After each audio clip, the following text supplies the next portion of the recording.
प्रदेश सरकार द्वारा 3 महीने के लिए मंडी टैक्स की राशि में की गई कटौती 14 फरवरी को समाप्त हो गई। अब एक बार फिर मंडी टैक्स ₹1.70 वसूल किए जाने से व्यापारी चिंतित है। मंडी टैक्स बढ़ाए जाने से अनाज और सब्जियों के दाम बढ़ने की चिंता जताते हुए व्यापारियों ने टैक्स में मिल रही छूट को आगे भी जारी रखने की अपील प्रदेश सरकार से की है। दरअसल प्रदेश सरकार ने किसानों और व्यापारियों के विरोध प्रदर्शन के मद्देनजर बीते 14 नवंबर से मंडी टैक्स में कटौती करते हुए ₹1.70 के बजाय 50 पैसे मंडी टैक्स वसूलने की घोषणा की थी। 3 माह के लिए लागू की गई इस छूट की अवधि 14 फरवरी को समाप्त हो चुकी है।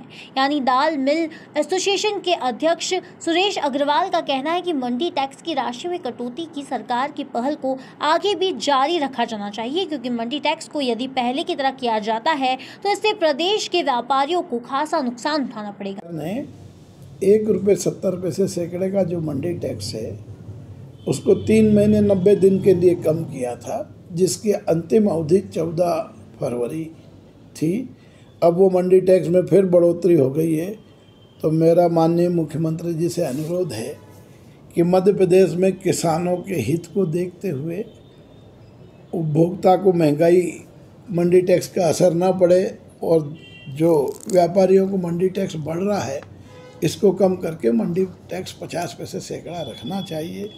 इस पर पुनः विचार करना चाहिए, पुनः इस पर निर्णय लेना चाहिए, क्योंकि जो आप मंडी टैक्स लगा रहे हैं उसका पूरा का पूरा इफेक्ट किसानों पे जाएगा।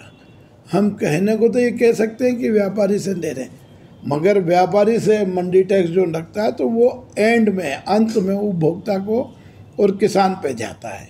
तो जो मंडी टैक्स बढ़ेगा उससे किसानों को नुकसान होगा। इसलिए माननीय मुख्यमंत्री जी से अनुरोध है कि ये मंडी टैक्स की दरें न बढ़ाई जाए, 50 पैसे रखा जाए। आज कर्नाटक में 35 पैसे मंडी टैक्स है, महाराष्ट्र में अनेक सालों से 50 पैसे मंडी टैक्स है। अगर हम चले जाएं गुजरात में तो गुजरात में कई राज्यों में 50, कई डिस्ट्रिक्ट में 50 पैसे मंडी टैक्स है, कुछ में 75 पैसे। तो गुजरात और महाराष्ट्र और कर्नाटक यहाँ सब 50 पैसे से 10-20 पैसे इधर उधर है। तो मध्य प्रदेश को भी 50 पैसे का ही मंडी टैक्स मध्य प्रदेश सरकार को रखना चाहिए। गौरतलब है कि कर्नाटक, महाराष्ट्र, गुजरात सहित अन्य प्रदेशों में मंडी टैक्स 50 पैसे या 70 पैसे के लगभग ही है, जबकि मध्य प्रदेश में ₹1.70 मंडी टैक्स होने की वजह से व्यापारियों की कीमतों में फर्क आता है। इसी के चलते एक बार फिर व्यापारियों ने सीएम शिवराज से गुहार लगाई है। इंदौर से जितेंद्र चौहान की रिपोर्ट।